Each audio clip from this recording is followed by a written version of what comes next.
আসসালামু আলাইকুম। আমি উত্তরবঙ্গের মেয়ে রেশমা বলছি, নওগাঁ থেকে। আমার ডেলি ব্লগ চ্যানেল ভিলেজ ফ্লেভারে আপনাদের সবাইকে স্বাগতম। কাছে এবং দূরে, দেশ এবং দেশের বাহিরে যে যেখান থেকে আমার আজকের ভিডিওটি দেখছেন, সবাইকে অসংখ্য ধন্যবাদ। আশা করি আল্লাহর অশেষ রহমতে সবাই ভালো আছেন। আমি আলহামদুলিল্লাহ ভালো আছি। আজকের ভিডিওটাও সকাল থেকেই শুরু করছি। সকালে নাস্তার জন্য পেঁপে আলু ভাজি করব আর রুটি। তো সেই জন্য গাছ থেকে ছোট একটা পেঁপে পারলাম। তো আগের যে গাছের পেঁপে পারতাম সে গাছটা উঠিয়ে ফেলছি। বাকি যে ছোট কিছু পেঁপে ছিল ওগুলো কাজের খালাকে দিয়ে দিয়েছি। তো গাছটা উঠিয়ে ফেলা হয়েছে। আর এখানে যে পেঁপেগুলো ছোট, মাঝে বড় হতে পারে না, সেই পেঁপেগুলোই বেছে বেছে নামিয়ে খেয়ে ফেলবো। তাহলে অন্য যে পেঁপেগুলো আছে সেগুলো কিন্তু বড় হবে। যদিও এটা দেশি জাত মনে হচ্ছে, অনেক মানে খুব বেশি বড় হবে না। আগে যে পেঁপেটা পারতাম এতদিন, ওইটা কিন্তু হাইব্রিড জাত ছিল। অল্প দিনেই পেঁপে অনেক বড় হয়ে যেত। তো এই জন্য এই গাছের যেগুলো পেঁপে একটু বড় সাইজের সেগুলো কিন্তু পাকিয়ে খাওয়া হবে, এই জন্য রেখে দিচ্ছি। আর যেগুলো মাঝে দু একটা ছোট থাকছে সেগুলো পেরে খাবো আর কি। তো এখানে আমি অফ ক্যামেরাতেই আলু আর পেঁপে কুচি করে নিয়েছি। তো এখন আমি আটা সিদ্ধ করে নিলাম, এখন ভাজি বসিয়ে দিব আর এই পাশে রুটি বানাতে থাকবো। তো কাজ করতে করতে আমার ভাই আপুদেরকে সেই পুরনো রিকোয়েস্টটাই করছি, আমার ভিডিও এখন পর্যন্ত যারা দেখছেন একটি লাইক দিতে ভুলে গিয়েছেন, প্লিজ একটি লাইক দিয়ে পুরো ভিডিওটি কন্টিনিউ করবেন। আর যারা অলরেডি আমার চ্যানেলটি সাবস্ক্রাইব করে আমার ভিডিওতে লাইক কমেন্ট করে আমাকে সাপোর্ট করে যাচ্ছেন, তাদেরকে অসংখ্য অসংখ্য ধন্যবাদ। আর যারা এখনও করেননি তাদের প্রতি আশা রাখছি, আমার ভিডিওর কোথাও কোনো অংশ যদি ভালো লেগে যায় তাহলে আমার চ্যানেলটি সাবস্ক্রাইব করে আমার পাশেই থেকে যাবেন। আমি কিন্তু ঘুম থেকে উঠে এক পাতিল অ্যারারুট জাল করে রেখে দিয়েছি। আজকে বিজনেসের কাপড়গুলো ওয়াশ করব, অ্যারারুট দিব। তো সকালে অনেক বেশি যে একটু রোদ এরকম ভাব ছিল না, তবে হালকা রোদ মেলামোজা করছিল। তো ভেবেছিলাম হয়তো বেলা হলে রোদ উঠে যাবে, তো সেই ভাবনা থেকে অ্যারারুট জাল দিই। আর অ্যারারুট জাল দেওয়ার পরে যখন কাপড়গুলো ভেজে দেই তখন একদমই পুরো কালো মেঘে ছেয়ে যায়। তো যেহেতু অ্যারারুট জাল করে ফেলছি, সেহেতু কাপড়গুলো তো ধুতেই হবে। তো কি আর করার, দেখতে থাকুন আসলে পরে কি ব্যবস্থা নেই। আর আমার কিছু ওড়নার সেলাই বাকি ছিল, মানে ওড়নাতে যে পাইপিং করি, তা আমি সকালে নাস্তা সেরে সেই ওড়না দুইটা পাইপিং করে তারপরে হচ্ছে ধুয়ে দিব। যেহেতু রোদ খুব একটা নাই, তাই আর কি চিন্তা হচ্ছিল যে কাপড়গুলো কি করব। এমনি কাপড় তো রোদ ছাড়া শুকাইলে কেমন একটা গন্ধ করে, সেই ক্ষেত্রে অ্যারারুট দেওয়া কাপড় যদি ভালো রোদে না শুকানো হয় তাহলে কিন্তু বাজে একটা গন্ধ চলে আসে। তো সেই জন্য আমি একদম রুমের মধ্যে রশি টানিয়ে পরে একদম ফুল স্পিডে ফ্যান ছেড়ে দিয়ে কিন্তু কাপড়গুলো শুকিয়ে নিয়েছি, এবং সারাদিন ভর ফ্যান চলেছে একদম সন্ধ্যা পর্যন্ত। তারপরে গিয়ে কাপড়গুলো ভালোভাবে শুকিয়ে গিয়েছে।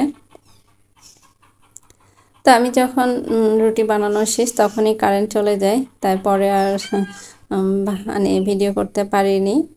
ভাজিটা ফ্ল্যাশ লাইট জ্বালিয়ে নামালাম, তো দেখলাম ভালো আসছে না, তারপর সেখানে অফ করে দিয়েছি। তো তারপরে কিছুক্ষণ পর কারেন্ট আবার চলে আসে। তো এখানে আমি এই যে বললাম ওড়নার মুড়ি না, সরি, পাইপিং করতে হয়। তো দুইটা ওড়না বাকি ছিল, মোট 11টা ওড়না আর কি। তো সেই দুইটা ওড়না পাইপিং করে নিচ্ছিলাম। আর এই যে এই সোফাটা নিয়ে আসা হয়েছে আমার শ্বশুরবাড়ি থেকে। তো এইটা হচ্ছে আমার শ্বশুর আর কি বাসার জন্য বানিয়েছে। 3 সিটের একটা সোফা আর 2 সিটের, আমার শ্বশুরবাড়ির ভিডিওতে আমি দেখিয়েছিলাম। তো মাটির বাড়ির কারণে বাসাটা কিন্তু অনেক ছোট, যার কারণে এই সোফাটা রাখার স্পেস হচ্ছিল না। তো পরে আমার শ্বশুর এটা নিয়ে আসতে বলে, তো বিভিন্ন কারণে আর কি যাওয়া হচ্ছিল না। পরে একটা পিকআপ ভ্যান ভাড়া করে বাসা থেকে কিছু বাঁশ আর কিছু কাঠ আর এই সোফাটা নিয়ে আসা হয়। তো আমার শ্বশুর বলেছে যে কাঠ দেওয়া হয়েছে সেটা দিয়ে আরেকটা 2 সিটের সোফা যেন বানিয়ে নিই, তাহলে হয়ে যাবে। কিন্তু আমার এত বেশি ডিজাইনের সোফা ভালো লাগে না, কিন্তু এখন শ্বশুর আব্বা দিয়েছে তাই নাও করতে পারিনি। তো এটা বেডরুমে রাখবো, আপাতত এখানে রাখছি। আর এখানকার জন্য আলাদা কিছু একটা ডেকোরেশনের প্ল্যান আছে, ইনশাল্লাহ ভবিষ্যতে শেয়ার করবো আপনাদের সাথে। তো আপাতত সোফাটা দিয়ে ওইভাবেই আর কি রেখেছি, যতদিন না ওখানকার পার্মানেন্ট কোনো ডেকোরেশন করছি ততদিন পর্যন্ত। তো তারপরে কিন্তু আমি অফ ক্যামেরাতেই কাপড় ভালো করে ধুয়ে মেলে দিয়েছি।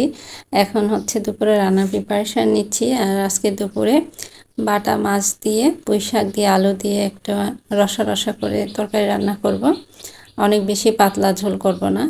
আর এখানে লাউ শাক দিয়ে কাঁঠালের বিচি দিয়ে একটা ভর্তা করব।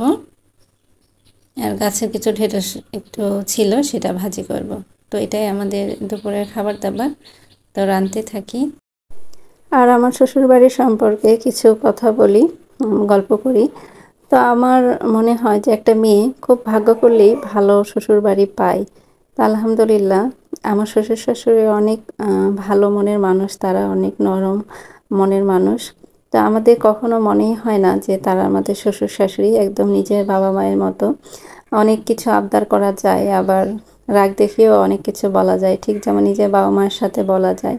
তাদের সবচাইতে বড় যে ব্যাপার সেটা হচ্ছে আমাদের প্রতি কোনো এক্সপেকটেশন নেই বা কোনো অভিযোগ নেই যে এটা করা যাবে না, ওইটা করা যাবে না, এইভাবে চলো, ওইভাবে করো, এটা করো, ওইটা করো। কখনোই এই ধরনের কোনো কথা তারা আমাদেরকে বলেনি। তাদের নিজের ইচ্ছা বা চাহিদা কখনো আমাদের উপরে চাপিয়ে দেয়নি, সবসময় স্বাধীনতা দিয়েছে সব কিছুতে, আলহামদুলিল্লাহ। তো যাই হোক, হাজবেন্ড তো আসলে ভালো হয়, ম্যাক্সিমাম মেয়েরাই হাজবেন্ড ভালোবাসে, সাপোর্ট করে, কিন্তু শ্বশুর শাশুড়ির সাপোর্ট বা ভালোবাসা কিন্তু সবার কপালে জোটে না। আর আমার দাদি শাশুড়িও বেঁচে আছে। তো আমার দাদি শাশুড়িও কিন্তু আমাকে খুব ভালোবাসে, যখনই যাই তিনি এত আদর করে, এত দোয়া করে। তো এটা অনেক বড় একটা ব্যাপার। তো আল্লাহ ওনাকে যতদিন হায়াত দিয়ে রাখছে সুস্থ সবল রাখুক, ভালো রাখুক, এই দোয়া করি। সবাই দোয়া করবেন। তো আমার শ্বশুর একজন টিচার, আমার দাদা শ্বশুরও টিচার ছিল। আমার দাদা শ্বশুরকে দেখিনি আমি, আমার বিয়ের কিছুদিন আগে উনি মারা যায় আর কি। তো আমার দাদি শাশুড়ি আর কি বেঁচে আছে। আমি যখন আমার শ্বশুরবাড়ির ভিডিও শেয়ার করি তখন কিন্তু আমি দাদি শাশুড়ির ছোট ছোট একটু ফুটেজ রাখি স্মৃতি হিসাবে। অনেক বয়স হয়ে গেছে তার। তো যাই হোক, কথা বলতে বলতে কিন্তু রান্না করে ফেলছি আমি। আর এই যে পরে গুঁড়ি গুঁড়ি বৃষ্টি আসছিল, কাপড়গুলো এইভাবে বাতাসেই শুকাচ্ছি। তো অলমোস্ট শুকিয়ে গেছে, অল্প হালকা একটি সুতার কাজ যেখানে সেখানে ভেজা ভেজা ভাব আছে। তো যাই হোক, এটা পুরোপুরি শুকালে তারপরে আমি উঠিয়ে ফেলবো। আর এই যে কাঁঠালের বিচি এইভাবে ভেজে খেতে আমার কাছে খুবই ভালো লাগে। তো কে কে এরকম খেয়েছেন বা কার কাছে ভালো লাগে অবশ্যই কমেন্ট করে জানাবেন। তো খুবই অল্প আছে, কিন্তু এটা খোলায় বা তাওয়ায় দিয়ে দীর্ঘ সময় নিয়ে ভাজতে হয়। আর এই যে মেয়ে এখানে ক্লে দিয়ে ফুল বানাচ্ছে। তো ও কিন্তু খুব ক্রিয়েটিভ, মানে যেটাই দেখে সেটাই মোটামুটি ট্রাই করে। তো ছোট হিসেবে বেশ ভালোই করে। এই যে ফুলগুলো ও বানিয়েছে, আর অনেক কিছু বানায়, বার্গার, তারপরে হচ্ছে গাজর টাজর, টমেটো। তো আগে তো আমরা ছোটোবেলায় কাদা নিয়ে খেলতাম, আর এখনকার বাচ্চারা ক্লে নিয়ে খেলে। তো যাই হোক, ওদের সময় কাটানোর জন্য কিন্তু খুব ভালো একটা জিনিস এইটা। তো তারপরে কিন্তু আমি ঘরের যে কাপড়গুলো শুকিয়েছে সেগুলো পরিষ্কার করে, ভাঁজ করে রুমটা পরিষ্কার করে গুছিয়ে নিয়েছি। আর আজকের ভিডিওটা এখানেই শেষ করছি। সবাই ভালো থাকবেন, সুস্থ থাকবেন। আল্লাহ হাফিজ, আসসালামু আলাইকুম।